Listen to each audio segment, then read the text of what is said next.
시편 119편 113절에서 128절. 내가 두 마음을 품는 자들을 미워하고 주의 법을 사랑하나이다.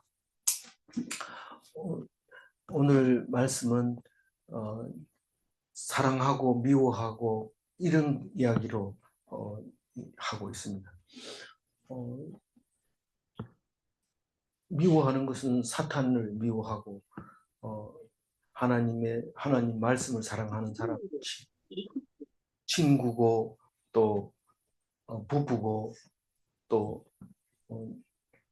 같은 나라 백성이고 종이고 그런 것을 우리가 알고 있는데 그거를 분별할 수 있도록 우리에게 말씀하고 있습니다. 어제 말씀 잠시 생각나는 대로 그냥 한번 생각해 봅니다. 말씀을 사랑하는 자, 내가 말씀을 사랑합니다. 그렇게 하면서 그걸 어떻게 사랑하는지 아느냐? 입만 가지고 하느냐? 예, 입만 가지고 합니다. 어떻게? 날마다 말씀을 읊조린다. 그렇게 얘기를 합니다. 그래서 말씀을 항상 입에서 안 떠나게 하면 그게 말씀을 사랑하는 자다. 그렇게 읽어졌고, 그 말씀을 읽으면 뭐가 좋냐? 이러면은 명철이 살아나는데, 그 어떤 선생을 만나는 것보다도 명철하고, 특히 이 노인을 따라갈 사람이 없는데 노인보다 명철하게 된다. 그러니까 노인보다 명철한지 안 한지 어떻게 아냐? 노인들이 이야기하는 거 이렇게 들어보면 이 합당하지 않는 것들이 발견이 됩니다.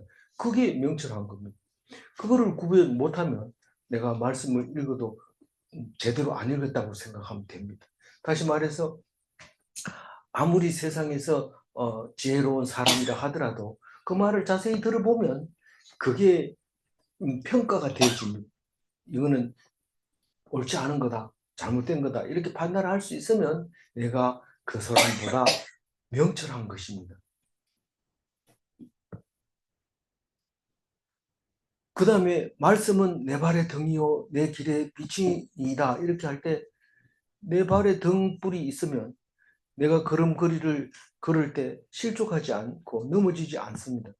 근데 명암을 잘 구분 못하고 그냥 밟다가는 접질르게 되고 실족하게 되고 넘어지게 되는 것을 볼 수 있습니다. 그건 또 내 길에 빛이 있으면 나는 딴 길로 가지 않고 오직 그 길로 부지런히 뛰지 않아도 돼요. 그냥 깨어 있어서 그냥 가기만 하면 아무리 길이 멀다 하더라도 길만 벗어나지만 않으면 됩니다. 아무리 열심히 가도 길을 딴 길로 가버리면 간 만큼 손해입니다. 가면 되돌아와야 되기 때문에. 그래서 길을 내 길에 빛을 비추는 것이 가장 지혜로운 것이고 그 빛이 있으면 절대로 딴 길로 가지 않는다 그 말씀을 했고 그래서 나는 말씀이 영원한 기업이다. 목숨보다 귀하게 여긴다. 그런 것을 어제 묵상을 했습니다. 오늘 113절을 보면 두 마음을 품는 자가 있는데 다 뭐 두 마음을 품고 있지 한 마음을 품는 사람이 어디 있느냐? 한 마음을 품고 있는 사람을 신실하다 그렇게 얘기해. 미쁘시다. 하나님은 미쁘시다. 우리는 그럼 하나님과 똑같은 한 마음을 품을 수 있느냐? 말씀 붙잡고 있으면 한 마음을 품을 수 있다. 사실은 내가 한 마음을 품고 다른 사람도 한 마음 품고 다시 말해서 하나님과 하나 되고 다른 사람도 하나님과 하나가 되면 처음 만났는데도 우리는 마음을 터놓고 이야기를 하게 됩니다. 그렇지 않더라도 천주교 교인들은 어디를 가든지 천주교 교인들하고 마음이 통한다고 그래요. 같은 종교를 가지고 있기 때문에 그렇게 거절하지 않고 그렇게 친절하게 대해준다고 얘기를 합니다. 이 종교의 힘이 크다 그렇게 얘기하는데 사실은 그거는 일부분이 지나지 않습니다. 진짜로 얘기를 딱 들었을 때 하나님을 찬양하고 기뻐하고 그런 게 중요하지 종교가 같다고 이렇게 하는 것은 또 혹은 교파가 같다고 이렇게 마음을 무장을 해제한다는 것은 그것은 하나님 마음에 합당하지 않습니다. 무장 해제는 하나님 말씀 안에서만 해야 됩니다. 그러면 그 사람들은 하나가 될 수 있고 친구가 될 수 있고 교우가 될 수 있고 형제가 될 수 있고 그래서 하나의 공동체가 될 수 있다는 것을 알게 됩니다. 이 두 마음이라는 것은 사실은 뭐 어떤 건지 모르지만 속에 12가지 생각이 들어 있습니다. 그 생각들이 살아나면 두 마음을 품은 겁니다. 내가 하나님을 믿노라 하면서 12가지 생각이 날 때가 있는데 그것은 두 마음을 품은 자고 믿는 사람 입장에서 보면 대적이고 원수고 하나님이 미워하는 사람들이라는 것을 알게 됩니다. 마가복음 7장 21절과 22절 같이 한번 읽어볼게요. 속에서 곧 사람의 마음에서 나오는 것은 악한 생각, 곧 음란과 도둑질과 살인과 간음과 탐욕과 악독과 속임과 음탕과 질투와 비방과 교만과 우매함이니 이 12가지가 사람의 마음속에 들어있기 때문에 이것을 가지고 있으면 두 마음을 품은 겁니다. 만약에 없으면요. 없으면 그 속에 하나님 마음밖에 없습니다. 내가 마음을 다 비웠다 이렇게 했을 때 싹 비우면 텅 비우면 아무것도 아닙니다. 근데 거기다 하나님 말씀을 채워야 이게 안 들어옵니다. 그래서 귀신을 쫓아내고 거기다 하나님 말씀을 넣었을 때 다시는 안 오지만 완전히 비워놓으면 오히려 다른 게 더 귀신이 더 많이 들어와서 청소됐다. 야, 내 혼자 살기 아깝다. 같이 가자. 이래서 사탄이 더 많이 들어와서 마음대로 합니다. 그래서 예수 믿고 갑자기 사람이 자유하게 됩니다. 하나님 말씀을 듣고 이거 뭐 자유하게 됩니다. 부자유스러운 거는 술 먹는 거, 담배 피우는 거 이것만 부자유스럽지 나머지는 막 욕해도 되고 뭐 나쁜 짓을 해도 그게 죄가 아니고 하나님 안 믿는 것만 죄라 그러는데 난 믿는다 이러면서 막 이렇게 자유로워지게 되는데 그렇게 되면은 사탄이 비워둔 마음에 더 많이 들어가는 것과 마찬가지가 됩니다. 그래서 예수를 믿기로 작정하고 죄를 범하면 굉장히 위험합니다. 다시는 그것을 사해 줄 수 있는 그 방법이 없을 수가 있어요. 그건 자세히 들어봐야 되지. 딱 일단 자를 수는 없지만 원리성으로는 그렇습니다. 예수 믿기로 작정하고 죄를 지으면 짐짓죄를 지으면 이런 말을 하죠. 고의적으로 죄를 지으면 그것은 구원받을 수 있는 길은 없다. 그렇게 얘기하고 있습니다. 그 두 마음을 품는 자를 미워한다는 뜻은 주의 법을 사랑한다는 뜻이라고 말하고 있습니다. 주의 법을 사랑한다는 것은 두 마음을 품지 않는다고, 두 마음을 품는 사람을 미워한다고, 그 사람들하고 상대를 안 한다고 그렇게 말하고 있습니다. 그러면 주의 법을 사랑 안 하면 계속 미워해야 되고 앙심을 품어야 되고 이를 복복 깔고 있어야 되느냐? 예수님이 오셔서 그렇게 하지 마라고. 그렇게 하지 마라. 너를 힘들게 하고 어렵게 하는 사람은 누구를 위해서 그렇게 한다고요? 너를 위해서 그렇게 한다. 하나님이 너를 괴롭히고 힘들게 하는 것은 누구를 위해서? 너를 위해서.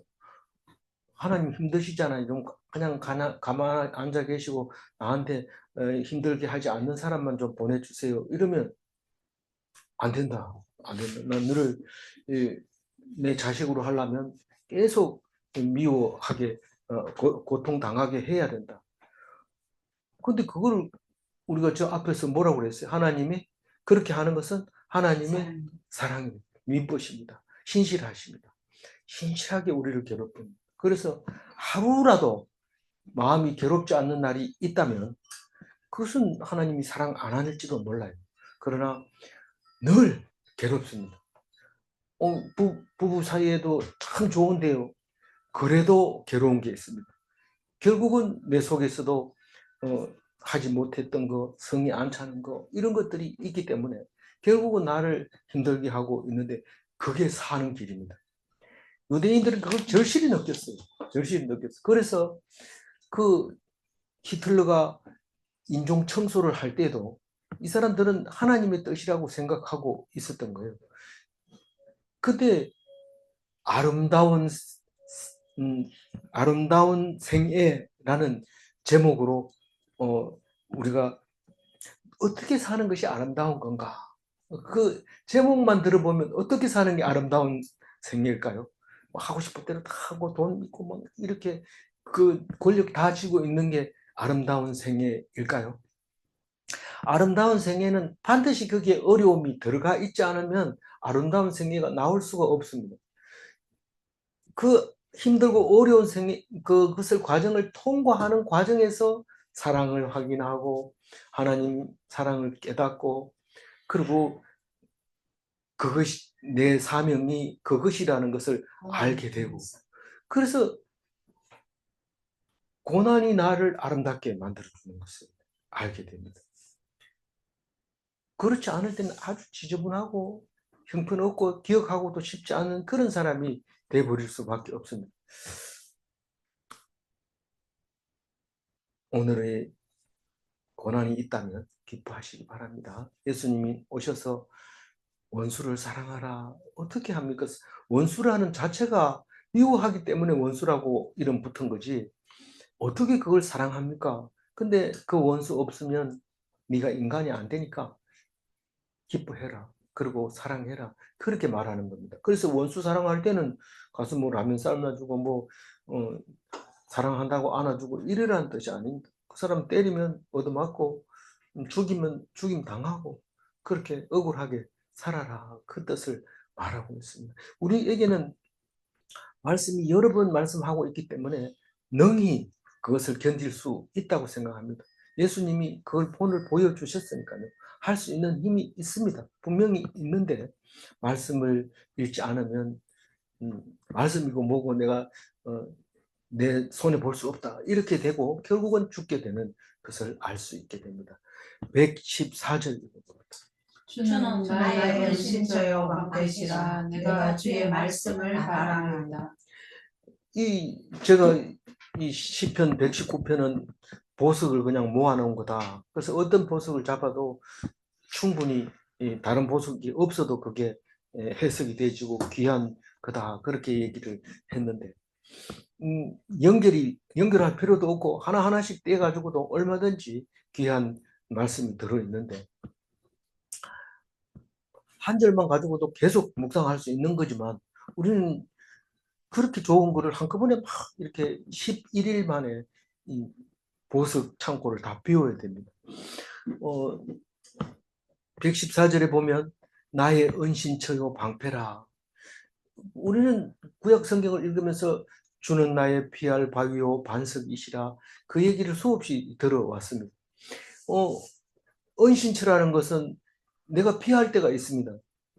병아리는 은신처가 어디입니까? 어미닭 품 안이고 날개 아래에 있는 거고 방패는 화살이 날아오는 걸 막을 수 있는 겁니다.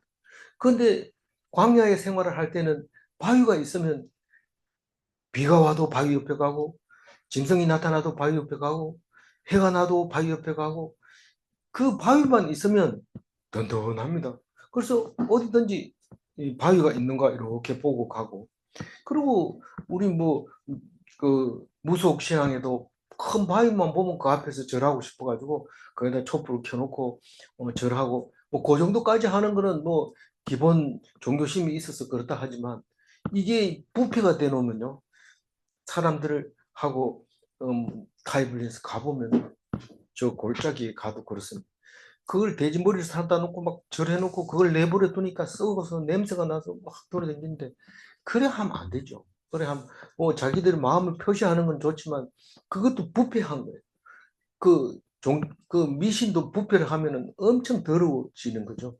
그래서 조금 뭐 이렇게 생각하는 거는 그 바위 앞에서 좀 생각을 해보는 게 중요합니다. 그래서 기독교인들도 기도하러 갈 때 산에 가거나 바위 밑에서 기도하고 그렇게 오는 것이 훨씬 다른 데서 하는 것보다는 좀 안정적이고 그런데 어쨌거나 하나님은 은신처고 방패가 되는 그런 반석이었던 거죠.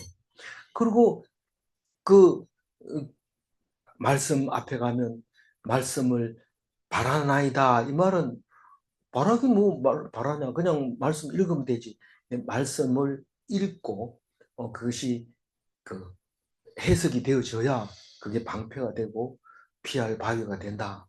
그래서 힘들고 어려울 때 말씀 꺼내 읽으면 해결됩니다. 그거 경험해야 됩니다. 그래서 힘 안 들면요. 안 들면 좀 안 드는 대로 그냥 재밌게 놀다가 반드시 뒤에 어려움이 온다. 돈이 많이 벌릴 때도 있지만 안 벌릴 때도 있고 또 안 벌릴 때도 있지만 벌릴 때도 있다. 이런 거 생각하면서 말씀을 가지고 있으면 어려울 때도 견딜 수 있고 높아져도 돈 많아도 넘어지지 않고 든든하게 서 있을 수 있는데 그게 주님의 말씀을 바라는 사람의 기도인 거죠. 115절 읽어봅니다. 너희 행악자들이여 나를 떠날지어다 나는 내 하나님의 계명들을 지키리로다. 두 마음을 품는 자들이나 너희 행악자들이나 또 뒤에 보면은 주의 율례를 떠난 자들이나 또는 119절에 보면 세상의 모든 악인들이나 다 나를 박해하는 자들이나 교만한 자들이나 이 같은 대적을 말하고 있는데 오늘은 대적에 대해서 많이 이야기하고 있습니다. 대적에 대해서 이야기하는 시 이러면은 누구 생각나요? 다윗이 생각나요. 한 절반 이상은 어, 다윗이 적군들에게 쫓겨 피해 다닐 때 그 블레셋에 피해가지고 갔다가 그 왕에게 들켜서 미친 척 할 때 이런 시도 거기 다 나와 있어요. 시편에. 그런데 오늘 이 119편 중에서 오늘 묵상하는 거는 그 대적의 이야기가 많이 나옵니다. 그래서 너희 행악자들이여 나를 떠날지어다 이면 원수들을 보고 명령하는 거죠. 떠날지어다. 그렇게. 다시 말해서 사탄을 보고 사탄아 물러갈지어다 이렇게 말하고 있는 겁니다. 행악자는 어떻게 너하고 다르냐? 그럼 하나님 말씀을 안 믿으면 행악자들입니다. 악한 사람들입니다. 뭐 사람 죽이고 이런 건 아무것도 아닙니다. 사람 죽이는 게 얼핏 보면 사람 마음대로 죽이는 것 같지만 절대로 그렇지 않습니다. 하나님이 허락하지 않으면 사람을 죽일 수가 없습니다. 근데 유대인들이 그 대량 학살을 당할 때 그 사람들은 그만큼 당했으면 사람이 죽인 줄 알고 그 사람들하고 싸워야 될 거 아니냐. 총 한 방 안 쏴고 그 많은 사람들이 가스실에 들어가서 그냥 순서대로 죽는다는 건 그게 인간이 말이 아니지 않는 짐승도 그렇게 안 할 텐데 왜 그 사람들은 그렇게 순종을 했느냐. 하나님이 하신다고 어릴 때부터 가르쳤기 때문에 그렇습니다. 어릴 때부터 가르쳤기 때문에 그게 가능합니다. 그런데 사실상 그 사람들의 그런 홀로코스트가 있었기 때문에 2000년 있다가 갑자기 나라를 만들 수 있는 힘이 그 속에 들어있는 거죠. 그렇지 않고는 그런 힘이 나오지를 않습니다. 그걸 꾸준하게 자손들에게 얘기합니다. 왜 유대인들이 망했습니까? 하나님 말씀 안 들어서 망했다. 그 얘기가 귀에 따갑도록가 아니라 건들면 그 얘기 나옵니다. 너희들은 그렇게 하나님한테 택한 백성이라면서 왜 이렇게 이 나라 저 나라 떠돌아다니면서 나라도 없이 사느냐. 그 얘기를 2000년 동안 들은 거예요. 그러나 그 부모들에게서 들은 그 소리가 영국이 이스라엘에 와서 살아도 좋다 유대인들 이렇게 하니까 순식간에 떼거리로 몰려오는 겁니다. 요빠라고 하는 그 옆에다가 해변가에 배로 비행기로 실어 나르는 그 사람들이 전부 돈가방 들고 쭉 서 있는 사진이 있습니다. 그게 순식간에 그렇게 모여들었던 거죠. 그러니까 이 말씀이 우리를 살리는 거 2000년 전에 살고 있었던 사람 하나도 없습니다. 그런데 2000년 전에 그 사람이나 지금 살고 있는 유대인들이나 똑같은 생각을 가지고 있는 거. 그게 말씀 아니고는 있을 수 없는 거죠. 놀라운 살아있는 말씀이 그 말씀입니다. 우리 기독교인들은 유대인 보고 손가락질하고 심지어는 유대인들이 예수님을 죽였다 이러면서 막 죽이고 이럽니다. 뭐 그렇다고 해서 유대인을 높이라고 할 그런 말은 아닙니다만 그의 말씀의 능력이 그 사람들에게 보여주고 있는 거죠. 그래서 너희 행악자들은 나를 떠날지만 강하게 소리를 질러야 됩니다. 시편처럼. 그래서 나는 오직 하나님의 계명을 지키리로다. 하나님의 계명은 말씀 붙잡고 있는 겁니다. 그거 있으면 그렇게 떠나라고 명령했는데 안 떠나면 어떤 거예요? 하나님이 보내주신 거예요. 그렇게 믿는 거예요. 내가 할 것은 명령하는 거. 소리치고 선포하는 거, 그것은 내가 해야 되지만 그걸 했는데도 안 물러간다면 하나님이 보낸 겁니다. 116편. 주의 말씀대로 나를 붙들어 살게 하시고 내 소망이 부끄럽지 않게 하소서. 주의 말씀대로 나를 붙들어 살게 하시고, 말씀이 나를 붙들면 너가 산다. 그게 하나님 말씀입니다. 나만 꼭 붙들면 너는 안 죽고 산다. 죽었는데요, 죽어도 다시 살 거다. 그 얘기를 하고 있는데, 그대로 말씀대로 말씀했사오니 그 말씀대로 이루어지게 하소서, 그렇게 말하고 있는 겁니다. 그렇게 해야 되지. 만약에 죽은 자 가운데서 다시 살아난다 해놓고 안 살아나면 얼마나 부끄러울까요? 아이고, 지금 유대인들도 예수님에 대해서 여전히 그 얘기를 합니다. 성경에서 말하는 오신다고 하는 구세주가 예수가 아니다. 그런 사람은 수없이 있었다. 그러면서 말 안 하고 기다리고 있는데, 이 시편 기자는 나를 살게 해주시고 그렇게 해주세요. 그랬는데 죽어 부르면 다시 얼마나 부끄럽겠습니까? 이제 그 얘기를 합니다. 그러니까 무조건 살려줘야 됩니다. 그 얘기를 합니다. 혹시 잘못 믿었다가 부끄러움을 당하면 어떡하지? 그렇게 생각하면 의심하는 것이고 믿지 않는 것이고, 그렇게 말하는 순간 말한 대로 기도한 대로 이루어집니다. 그러니까 그런 말을 하면 안 되는 거예요. 믿어야 돼요. 117절. 나를 붙드소서. 그리하시면 내가 구원을 얻고 주의 율례들에 항상 주의하리이다. 나를 붙들면 내가 구원을 얻는다. 말씀대로 말씀을 가지고 있으면 구원을 얻는다. 말씀을 가지고 있으려니까 하나님 나를 붙들어 주세요. 붙들려면 어떻게 해야 돼요? 말씀을 묵상할 수 있도록 해줘야 돼요. 말씀을 혼자 있어도 잘 안 되고 또 일이 있어도 잘 안 되고 그렇습니다. 나를 붙들어 주세요. 그러면 다른 일 다 제치고 말씀을 듣게 하고, 말씀을 듣고 나니까 그게 이 말씀이 나를 구원했구나. 뭐, 말씀을 읽는다고 해서 뭐 사람이 갑자기 막 능력이 나타나고 이런 거 아닙니다. 말씀을 들으니까 아, 이게 하나님의 사랑이구나 하는 것을 깨닫게 되고 그게 구원이라는 사실을 알게 됩니다. 그러니까 구원을 못 얻은 사람은 결국은 말씀을 모른다는 뜻이에요. 구원을 못 얻은 사람은 말씀을 모른다는 뜻이에요. 그래서 주의 율례들을 항상 주의하리이다. 주의한다는 게 자세히 보다, 조사하다, 생각하다 이런 말이에요. 성경을 자세히 읽겠습니다. 뭐라고 하는지 자세히 읽겠습니다. 그게 나의 구원이라는 거죠. 그 자세히 읽는 것이 하나님이 나를 붙들어 주는 거라는 거죠.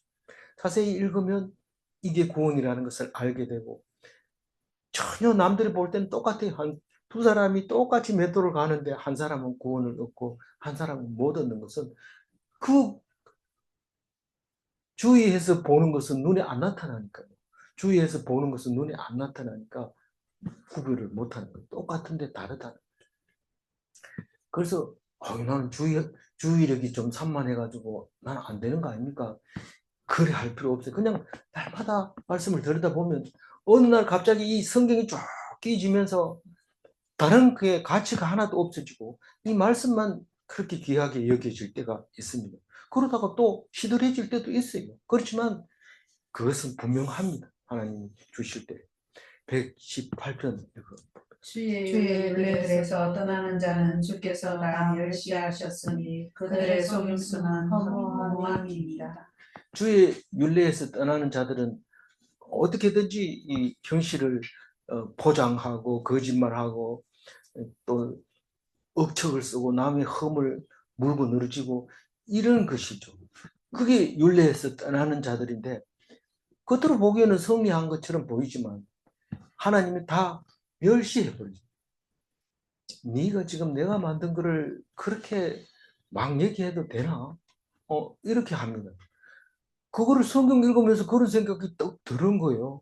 들면은 그 사람은 변함이 없는데 그게 허무하다는 것을 내가 알게 됩니다. 저렇게 남의 흠집만 막 들춰내다가 그 사람이 예를 들어서 폭삭 망하면 흠집 안 드러냅니다. 조금 머리를 숙이고 힘쓰면은 그 사람 흠집을 내다가 안 되면 그 사람 마누라 흠집을 막 내고, 그러다 안 되면 그들 아버지가 뭐 친일파고 뭐 이런 막 드러내다가 그 사람이 만약에 별 볼 일 없는 사람 되면 그건 인기 없는 동영상이 돼버리고 그거는 볼 필요도 없어요. 또 관심도 없어요. 근데 잘 나가는 사람이 막 이러면 막 들춰냅니다. 그게 뭐라고요? 그게 오크로스라고 하는 무리들이 하는 짓입니다. 그게 율례에서 떠난 자들인데 하나님은 그거 다 멸시합니다. 무시하고 멸시하고. 그거는 억척을 써서 사람들을 속이고 끌어들이는 건데 진짜 허무합니다. 뭐 오늘 내일 뭐 나라를 짊어지고 갈 것 같이 막 소리 지르고 높이고 이런데 결정이 딱 나고 나니까 다시는 그 사람 말 안 나옵니다. 그게 율례를 떠난 자들의 허무함, 그 하나님이 멸시함, 그걸 말하고 있는 겁니다. 119절. 주께서 세상의 모든 악인들을 찌꺼기같이 버리시니 그러므로 내가 주의 증거들을 사랑하나이다. 찌꺼기 이러면은 우리 경상도 사람이 찌끄레기 이렇게 하는데 찌끄레기 맞습니다. 찌끄레기인데 사전에 또 뭐 찾아보겠어요. 찌끄레기 이런 발음이 잘 안 나오는지 안 돼요. 그래서 악인들은 찌끄레기 같아. 그 세상에 악인들이 뭐 어른만 악인이 있느냐? 아이들도 있어요. 아이들도 뭐 그런 게 있더라고요. 제가 발견을 했어요. 근데 뭐 구체적으로 말 안 하겠어요. 근데 하여튼 아이들도 어릴 때부터 이렇게 게임을 좋아하고 이렇게 이런 애들을 보면은 뭔가가 좀 자기 생각을 굴리고 막 이렇게 하면서 그 머리가 자라나서 결국은 상대방을 자꾸 이렇게 이용하려고 하는 그런 머리를 쓰는 사람이 있더라고요. 근데 이 유대인들은 바보 같아. 뭐 얘기를 하면 멍청하고, 뭐 반응도 없고, 팍 좋아가지고 팍 달려드는 것도 없고, 또 뭐 싫다고 막 일을 가는 것도 없고, 그냥 이렇게 지나가는 걸 봅니다. 근데 그 사람들이 나중에 보면 옳다고 인정함을 받게 되는 거죠. 그래서 세상에서 날뛰고 이름 있고 이런 것들을 보면은 버리는데, 버릴 때는 사도 바울은 배설물처럼 버린다고 했는데 찌끄레기 같이 버리는 거.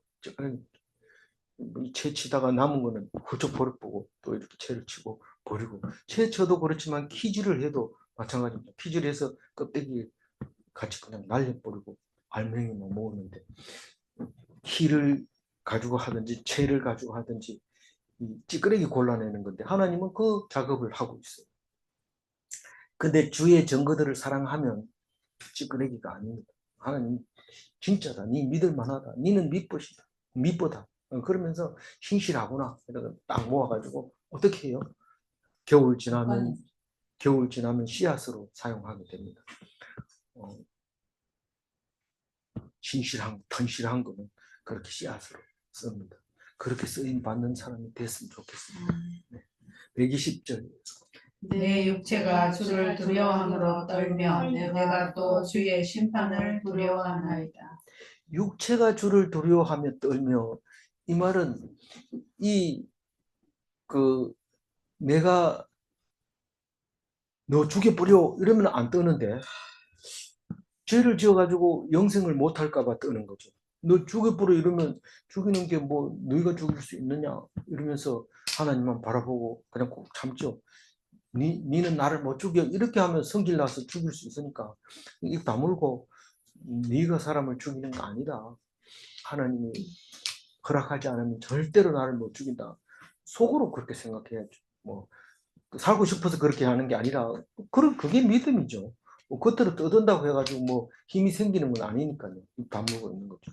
그래서 내 육체가 주를 두려워하며 함으로 떨며 내가 주의 심판을 두려워하나이다. 주님이 마지막에 네가 죄가 있다. 죄가 벗어나지 못했다. 그래서 죽이는 그 두려움을 두려워하고 있다고 읽어야 되겠죠. 그러니까 내가 고백하지 못한 게 있는데 그때 하나님을 알아채고 그거 얘기하면 나는 이제 살지 못한다. 이런 두려움이 있으면 있는 대로 얘기해야 돼요. 있는 대로 얘기하면 용서해 줄까요? 용서해 주신다고 하나님이 말하고 있어요. 그래서 하나님은 다른 이름이 없어요. 시온자의 하나님이고 속죄소의 하나님입니다. 징벌의 하나님이 아니십니다. 물론 말씀대로 안 살면 징벌이 돼서 심판을 받게 되지만, 그러나 하나님 말씀만 붙잡으면 심판의 날에 구원을 얻게 되고 심판대에 당당히 서게 됩니다.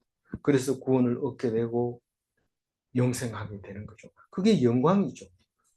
그게 나는 구원, 심판받을 사람은 지옥으로 가는 거고 하나님은 그 심판을 이겼기 때문에 영광을 얻는 거예요. 그래서 하나님은 우리 편이기 때문에 영광을 얻는 것이죠. 그 심판은 원어가 미시파트입니다.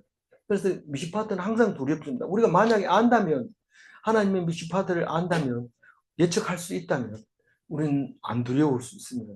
그러나 하나님의 미시파트는 우리가 알지 못합니다. 그래서 하나님이 어떻게 하는지 거기에 대해서 늘 하나님 앞에서 기도하고 두려워해야 살 수 있는 기회가 있는 겁니다.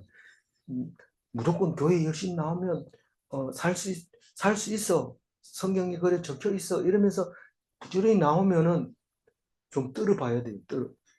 그게 그런 게 아닐걸. 이러면서 좀 생각해 봐야 돼요. 그게 두려워하는 거고, 하나님의 심판을 두려워하는 거고, 하나님을 경외하는 거고, 그런 거다. 미시파트를 두려워한다. 그 말. 이제 아임이라고 하는 단어를 제일 앞에 오게 되어 있는 말로 시작하는 구절이 8개가 있는데 121절 읽어봅니다. 내가 정의와 공의를 행하여 싸우니 나를 박해하는 자들에게 나를 넘기지 마옵소서. 이게 정의와 공의, 어떤 걸 어떻게 번역했는지 모르지만 제다카와 미시파트입니다. 제다카는 우리가 확실히 알지만 미시파트는 하나님의 공유 속성입니다. 그런데 어떻게 내가 미시파트를 행했다고 말합니까? 이거를 혼자 읽으면 별로 그런 생각을 안 하고 읽을 수 있어요.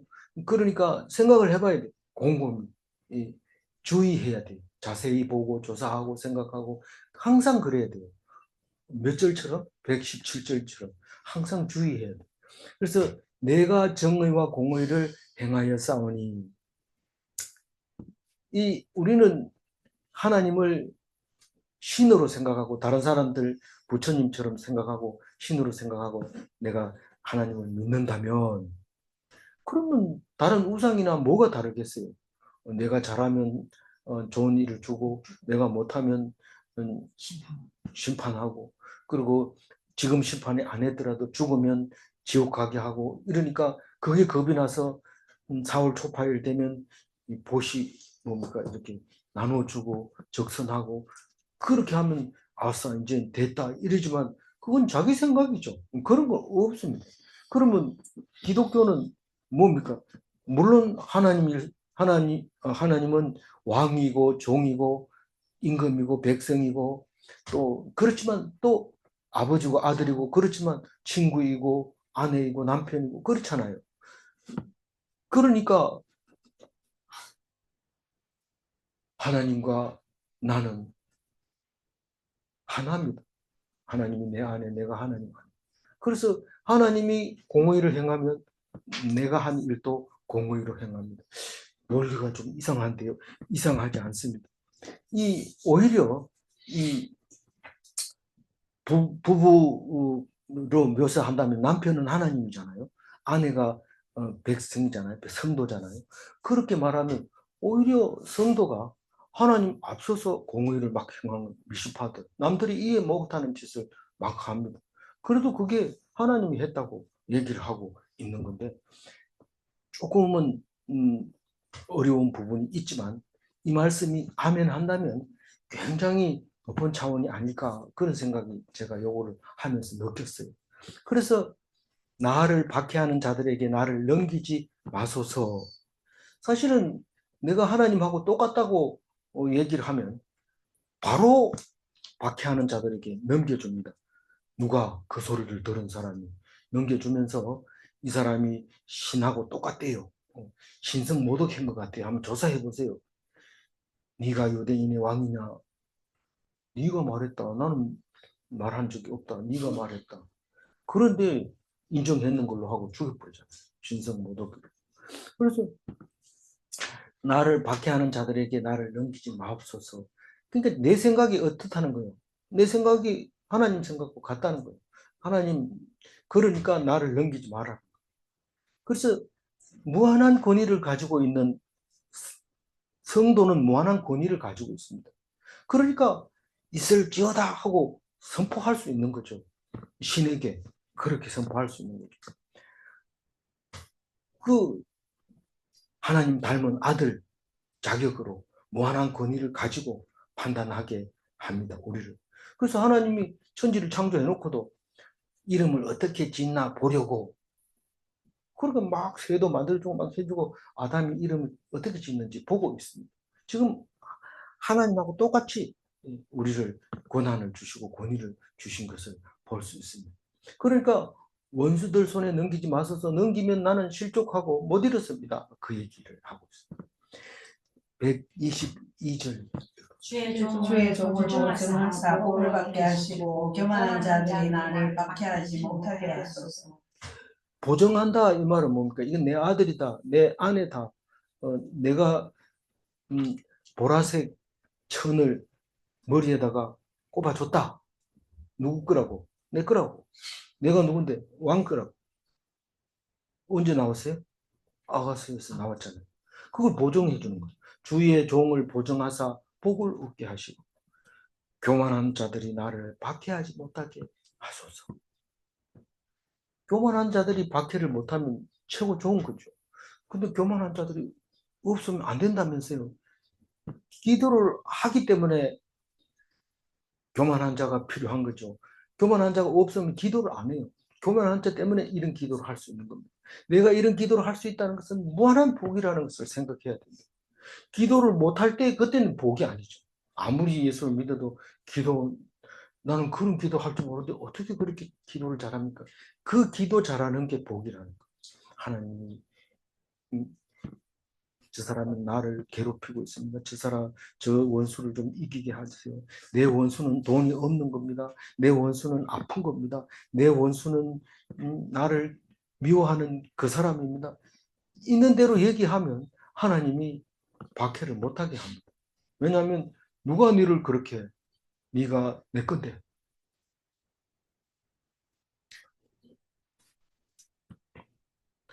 마누라가 이제 박해를 당하는데 남편이 그냥 놔둔다면 그건 남편이 아닐 수 있어요. 아닐 수 있어요. 근데 그렇지 않습니다. 남편은 다 그 아내를 보호하고 있습니다. 근데 왜 요새는 그렇게 미워요? 너무 아무 일이 없으니까. 그러니까 뭐 남편이 방해꾼인 줄 알고 오해를 하고 있는 거죠. 그게 사탄에게 딱 걸리면 낚시 바늘이 무는 거나 마찬가지입니다. 낚시 딱 물리면 그거를 해결 못 합니다. 해결 못 하고 딱 걸려가지고 꼼짝 못 하게 됩니다. 그러니까 말씀을 가지고 내가 지금 어떤 상황이다 하는 것을 알아야 됩니다. 낚시바늘 무는 게 뭔지 알아야 됩니다. 네. 123절 읽을게요. 내 눈이 주의 구원과 주의 의로운 말씀을 삼하기에 피곤하니이다. 눈이 피곤한데 구원을 기다리다가 말씀을 사모하다가 말씀을 사모해서 읽어보면 니는 구원 받는다 했는데 구원은 그냥 막 힘들고 너무 어려워요. 그래서 피곤합니다. 솔직히 얘기를 해야 돼요. 하나님 앞에. 124절. 주의 인자하신 대로 주의 종에게 행하사 내게 주의 율례들을 가르치소서. 나에게 주의 윤례들을 가르쳐 달라고 얘기를 합니다. 누가 가르쳐 줘야 돼요? 하나님이 가르쳐 줘야 돼요. 그 하나님이 이 말씀을 이해되게 만드는 것은 내가 머리가 좋아서 좋은 학벌이 있어서 그래서 가르쳐 주는 게 아니고 하나님이 가르쳐 줍니다. 아무것도 안 배워도 말씀을 딱 들어보면 느낌이 딱 오는 거죠. 근데 그게 하나님이 인자합니다. 헤세드입니다. 그게 생각이 난다는 게. 하나님의 헤세드로 내가 말씀이 이해되어지고 그 헤세드를 나에게 행하사 나에게 인자함을 줘서 그 말씀이 생각나게 하고 어려움을 당할 때 그 말씀 때문에 살아나게 해 주신다는 겁니다. 노력한다고 해서 공부 많이 한다고 해서 1등 한다고 해서 그게 율례가 가르쳐 주는 게 아니고 오히려 반대로 될 수 있어요. 얼마든지 반대로 될 수 있어요. 세상 지식이 가득 차면 하나님 말씀을 율례들을 배울 수가 없게 될 수 있습니다. 125절 나는 주의 종이오니 나를 깨닫게 하사 주의 증거들을 알게 하소서. 나는 주의 종입니다. 주의 종입니다. 그러니까 당연히 깨달아야 될 거 아닙니까? 만약에 안 깨닫는다면 나는 종이 아니라는 뜻이 아닙니까? 그러니까 주의 증거 뭐죠? 말씀을 알게 하소서, 깨닫게 하소서. 이게 어떤 말을 말하고 있는지 알게 하소서. 그래서 어떤 성경을 읽어도 오늘 기분 나쁜 것이 해결됩니다. 왜냐하면 그 말씀이 모든 것을 치료할 수 있는 거기 때문에. 그래서 한 절 한 절씩 하루 종일 해도 되지만 그래도 우리는 욕심이 많아서 66권이라는 성경과 176장 절이라고 하는 시편 119편을 가지고 있습니다. 그래서 그나마 빨리빨리 하지만 그래도 마음에 드는 거 한 구절씩 잡아서 오늘 하루를 복되게 해주시고 풍성하게 해주시고 은혜되게 해주셨습니다.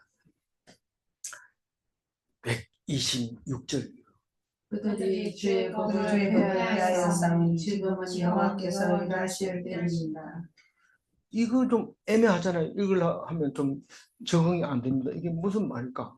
하나님이 주의 법을 폐하였사오니 이 말은 하나님 말씀을 안 읽고 하나님 말씀 좀 묵상하자 이러면 이유가 많아요. 그래가지고 안 읽고 있으니까 아예 덮어놔 버렸습니다. 그러니까 어떻게 할 겁니까? 하나님 일을 할 때입니다. 하나님 사역할 때입니다. 우리는 모든 것이 하나님이 하고 있다는 걸 알고 있습니다. 바로 이때입니다. 했을 때 이때가 언제냐면 세월이 악한 때입니다. 세월이 악한 때는 우리 어떻게 해야 돼요? 세월을 아껴야 돼요. 세월을 아낀다는 게 뭐예요? 열심히 일해서 돈 버는 겁니까? 아니잖아요. 어떤 겁니까? 말씀을 떠나 있으면 안 됩니다. 말씀을 꼭 붙잡는 때가 바로 이때인데 하나님이 일하실 때입니다. 만약에 놓치면 그것은 영원히 오지 않습니다. 그러니까 오늘 꼭 말씀 붙잡고 하나님이 주신 때를 놓치지 마시기를 바랍니다. 127절 그러므로 내가 주의 계명들을 곧 순금보다 더 사랑하나이다. 72절에도 나왔는데 말씀은 천천의 금은보다 귀합니다. 그래서 나는 말씀을 폐한 사람이 아니에요. 모르겠는데요. 아니 지금 말씀을 읽는 사람은 폐한 게 아닙니다. 그러니까 말씀을 폐하지 않는 나에게 이 말씀은 천천의 금보다 귀하다. 생명보다 귀하다. 그렇게 말하고 있습니다. 아니 하나님이 이 귀하다고 찬송가에 얘기했는 하나님이 말씀입니다. 말씀으로 오셨습니다. 그래서 말씀이 육신이 되어 오신 분이 예수님입니다. 그거를 말하고 있는 거죠. 그때 당시에는 순금보다 더 좋은 게 없었다고. 지금도 순금이 제일 가치 있는 거죠. 경기가 올라갔다 내려갔다 할 때는 금 가지고 있는 게 제일 안정적이죠. 마지막 128절. 그러므로 내가 범사의 모든 주의 법도들을 바르게 여기고 모든 거짓 행위를 미워하나이다. 내가 범사의 모든 주의 법도들을, 범사는 뭐고 주의 법도는 뭐냐? 범사의 모든 일에 주의 법을 바로 적용하는 거죠. 그러니까 적용한다는 얘기는 우리의 모든 일이 주의 법도 안에 들어있다는 뜻이죠. 그래서 이 시편처럼 써놓은 것을 우리말로 번역한 다음에 그것을 이해하기가 쉽지는 않습니다. 그러나 단어가 가지고 있는 뉘앙스가 있고 맞아떨어지는 단어의 조합이 있습니다. 그러니까 하나님한테는 은혜라는 단어가 딱 맞고 사탄에게 은혜 이런 거 쓰면 안 되죠. 그 조합이 안 맞거든요. 그렇기 때문에 조합이 딱 맞게 되어 있기 때문에 이 시편을 이상하게 번역을 했더라도 정확하게 이해할 수 있게 됩니다. 그래서 내가 범사의 모든 주의 법도를 바르게 여기고 하나님 말씀 가지고 해석이 안 되는 우리의 일이 없습니다. 하나님 왜 이렇게 해요? 질문하는 것과 동시에 깨닫게 해주시는 거죠. 그게 법도가 바르게 여긴 사람들에게 주시는 응답입니다. 말씀의 응답입니다. 근데 모든 거짓 행위를 미워한다는 건 뭡니까? 거짓 행위가 뭔데? 거짓 행위는 우리는 모릅니다. 재판관이 알죠. 재판관이 거짓인지 참인지 알지. 우리는 내 스스로도 내가 지금 참말을 하고 있는지 거짓말하고 있는지 모르고 자기가 자기 하는 일을 모르고 막 합니다. 그렇기 때문에 거짓 행위는 결국은 하나님 말씀을 모르는 게 거짓 행위인데, 그럼 옳은 행위, 선한 행위는 뭘까요?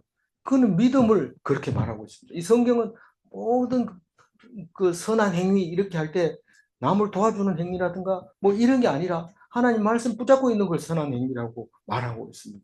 그럼 거짓 행위는 불신을 거짓 행위라고 합니다. 무슨 예배를 드리는데 믿음이 없이 드리면 그건 거짓 행위입니다. 그건 미워해야 되고 미워하는 게 당연합니다. 그런데 말씀이 있고 그 말씀을 기준으로 했을 때 참 뭔 예배가 그렇냐? 뭐 손 들고 소리치면서 울기도 하고 쉽게 기도 이렇게 하고 사람도 많이 모이고 이래야 예배 아니냐? 그게 아니고 말씀만 붙잡고 말씀을 믿고 그게 무엇인지 자세히 들여다보면 그게 믿음의 행위고 구원 받을 만한 것이고 예배 드리는 것이고 하나님이 용서해 줄 수 있는 그런 짓이다. 행위다. 짓이라는 말은 좀 안 어울리지만 그런 것이다. 이 말을 하고 있습니다. 128절 다시 읽고 마무리할게요. 그러므로 내가 범사의 모든 주의 법도들을 바르게 여기고 모든 거짓 행위를 미워하나이다. 생활하는 모든 것이 말씀으로 해석되어져야 합니다. 불신은 거짓 행위입니다. 믿음은 선행인가? 예. 말씀을 바르게 여기는 자는 믿는 자인가? 네. 기도하겠습니다. 하나님 감사합니다. 오늘도 119편을 읽게 해주시고 그 어느 절 하나도 버릴 것이 없지만 우리는 많은 말씀을 가지고 있어서 귀하게 여기지 않습니다. 아무렇게나 던져버렸다가 자기 마음에 드는 거 하나 주워가지고 꼭꼭 지키고 있는데 그렇게 하지 말고 한 말씀 한 말씀씩 자세히 들여다보게 하시고 생각하게 하시고 조사하게 하여 주옵소서. 말씀에 주의할 수 있도록 우리에게 인도하여 주실 줄 믿사옵고 감사하며 우리 주 예수 그리스도 이름으로 기도 올리옵나이다. 아멘.